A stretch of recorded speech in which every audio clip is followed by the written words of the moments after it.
안녕하세요. 오늘도 시장을 다시 보는 렌즈 리본랩스입니다. 2026년 6월 2일 오늘 하루는 정말 특별했어요. 보통 하루에 큰 사건 하나만 터져도 시장이 출렁이는데 오늘은 무려 세 가지 흐름이 한꺼번에 겹쳤거든요. 첫째는 성장, 둘째는 쏠림, 셋째는 조정입니다. 마치 봄과 여름과 가을이 하루에 다 찾아온 것 같은 날이었죠.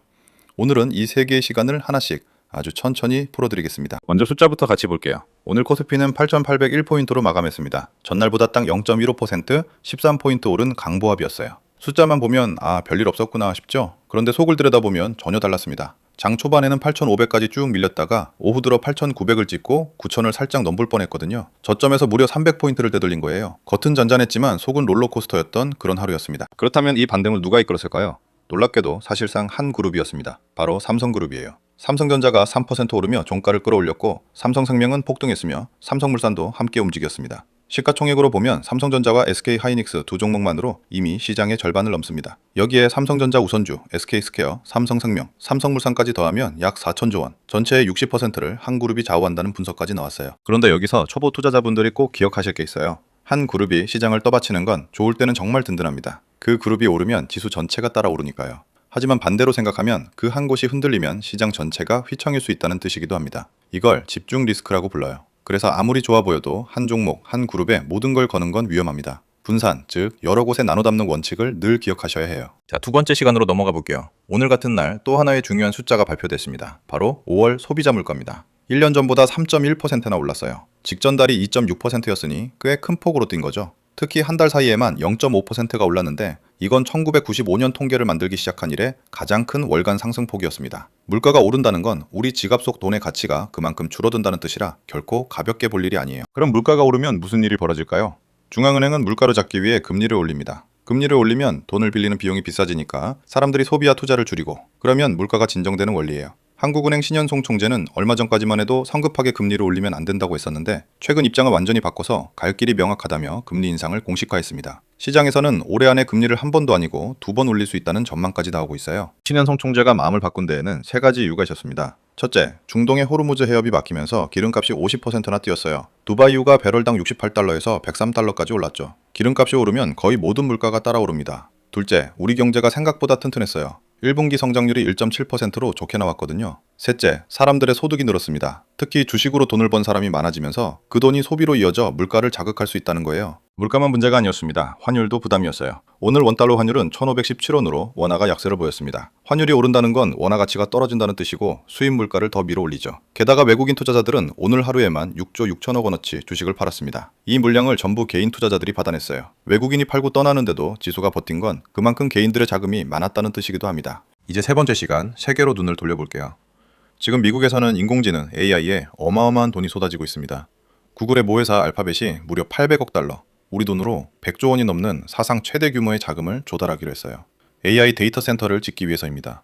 보통 이렇게 큰 자금 조달은 주식 가치를 떨어뜨리는 악재로 여겨지는데 이번에는 정반대로 공격적인 성장 신호로 받아들여졌습니다. 그런데 진짜 놀라운 건 그 다음이었어요. 평생 내가 이해하지 못하는 첨단 기술주에는 투자하지 않는다던 투자의 거장 워런 버핏이 이 자금 조달에 직접 참여한다는 소식이 함께 전해진 겁니다. 버핏이 누굽니까? 실물 가치와 현금 흐름만 보는 가장 보수적인 투자자죠. 그런 버핏이 움직였다는 건 AI 인프라는 거품이 아니라 진짜 실물 자산이라는 보증수표나 다름없었습니다. 19세기에 철도가 세상을 바꿨던 것처럼요. 이게 한 회사만의 이야기가 아닙니다. 구글, 마이크로소프트, 아마존, 메타 같은 거대 기술 기업들이 내년에 AI에 쓸 돈을 다 합치면 1조 달러, 우리 돈으로 1,400조 원이 넘을 거라고 합니다. 상상이 잘 안 되는 규모죠. 그런데도 골드만삭스 같은 전문가들은 이 정도 자금은 시장이 충분히 감당할 수 있다고 봅니다. 미국 전체 주식시장 규모의 1% 수준에 불과하거든요. AI라는 거대한 흐름에 돈이 빨려 들어가고 있는 겁니다. AI에 돈이 몰리니 그 핵심인 반도체에서도 전쟁이 시작됐습니다.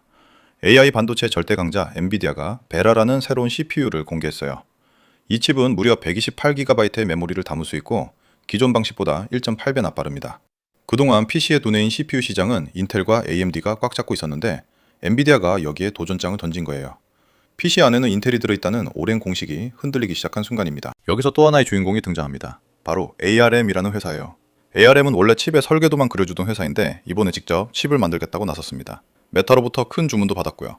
ARM 설계의 강점은 바로 저전력입니다. AI 데이터 센터는 전기를 어마어마하게 먹기 때문에 전기를 적게 쓰는 게 곧 돈을 아끼는 길이거든요. 그래서 ARM의 주가는 이틀 연속 폭등했습니다. 참고로 이 ARM의 최대 주주가 바로 일본의 소프트뱅크입니다. 소프트뱅크 이야기가 나온 김에 그 회장인 손정희의 이야기를 빼놓을 수 없어요. 소프트뱅크는 ARM 지분의 60%와 오픈AI 지분의 20%를 가지고 있어서 지금 일본 시가총액 1위 기업이 됐습니다. 손정희 회장은 한 인터뷰에서 이번 AI 혁명은 과거 닷컴 붐의 50배 규모라고 단언했어요. 그리고 다음 단계는 로봇이라며 로봇 시장이 1조 달러를 넘을 거라고 했습니다. 또 한 가지 인상적인 말은 조정은 언제든 올 수 있지만 그 시점이 오히려 최고의 투자 기회라는 것이었죠. 이제 다시 한국으로 돌아와 볼게요. 좋은 소식이 많습니다. 국내 증권사 15곳이 올해 하반기 코스피 전망을 내놨는데 현대차증권과 IBK증권은 무려 12,000포인트까지 본다고 했어요. 올해 코스피는 이미 108%나 올라서 역대 최고 상승률을 기록했던 1987년 기록도 넘어섰습니다. 만약 코스피가 1만 P, 즉 10,000포인트를 넘으면 우리 시장 규모가 5조 4천억 달러가 되어서 대만과 인도를 제치고 세계 5위 증시가 될 수 있다고 합니다. 분시만 좋은 게 아니에요. 수출도 사상 최대를 기록했습니다. 5월 한 달 수출이 877억 달러로 12개월 연속 역대 최대를 갈아치웠어요. 이 속도라면 올해 우리나라가 연간 수출 1조 달러를 달성할 수도 있습니다. 이건 중국, 미국, 독일에 이어 세계 네 번째예요. 그 1등 공신은 단연 반도체입니다. 반도체 수출이 1년 전보다 169%나 폭증하면서 전체 수출의 42%를 차지했어요. 특히 메모리 반도체 가격이 크게 오른 덕분이었습니다. 그런데 여기서도 초보자분들이 꼭 알아야 할 뒷면이 있습니다. 수출의 42%를 반도체 하나에 의존한다는 건 반대로 말하면 반도체 가격이 떨어지면 수출 전체가 휘청일 수 있다는 뜻이에요. 실제로 자동차 수출은 5.9% 줄었고 부품과 기계도 감소했습니다. 한쪽이 너무 잘 나가면 다른 쪽의 부진이 가려지기 쉽죠. 좋은 숫자 뒤에 숨은 편중 위험을 함께 보는 눈, 그게 바로 현명한 투자자의 자세입니다. 다시 큰 그림으로 가볼게요. 세계적인 컨설팅 회사 맥킨지는 2030년까지 전 세계 AI 데이터 센터에 투자될 돈이 6조 7천억 달러, 우리 돈으로 무려 1경원에 달할 거라고 내다봤습니다. 1경은 1조의 만배예요. 이 데이터 센터들은 전기를 엄청나게 먹습니다. 2030년이면 데이터 센터가 쓰는 전기가 일본 전체가 쓰는 전기보다 많아질 거라고 해요. 그래서 이제는 AI 경쟁이 곧 전력 경쟁이라는 말까지 나옵니다. 그럼 이 거대한 흐름에서 누가 돈을 벌까요? 미국에서는 여러 기업이 이미 주목받고 있습니다.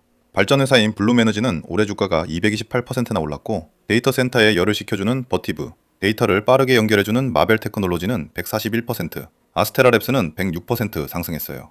한국 기업들은 변압기를 만드는 HD 현대일렉트릭이나 효성중공업 정도가 있지만 아직 이 글로벌 시장에서는 비중이 크지 않다는 점도 솔직하게 말씀드립니다. 한국에도 분명한 기회가 있습니다. 바로 반도체 기판이에요. AI 반도체를 받쳐주는 받침대 같은 부품인데 이 수요가 폭발하고 있습니다. 삼성전기와 LG노텍이 4년 만에 영업이익 1조 원 클럽에 복귀할 전망이에요. 두 회사 주가는 올해 각각 8배, 6배가 뛰었습니다. 특히 차세대 기술인 유리기판은 전력 효율을 30%나 높여줘서 AI 시대의 필수품으로 꼽힙니다. 삼성전기, LG노텍, SKC가 2027년에서 2028년 양산을 목표로 경쟁하고 있어요. 오늘 시장에서 가장 뜨거웠던 이야기 중 하나는 메모리 반도체의 재평가였습니다. 대신증권이 용기를 더 내셔도 됩니다 라는 도발적인 제목의 보고서를 냈어요. 핵심은 이겁니다. 삼성전자와 SK하이닉스가 전 세계에서 가장 싼 AI 주식이라는 거예요. 주가를 이익으로 나눈 값을 보면 삼성전자는 7.2배, SK하이닉스는 6.8배인데 미국의 마이크론은 10.7배, 대만의 TSMC는 21배나 됩니다. 같은 AI 수혜주인데 우리 기업이 훨씬 싸다는 거죠. 게다가 삼성전자는 오늘 미래를 살짝 보여줬습니다.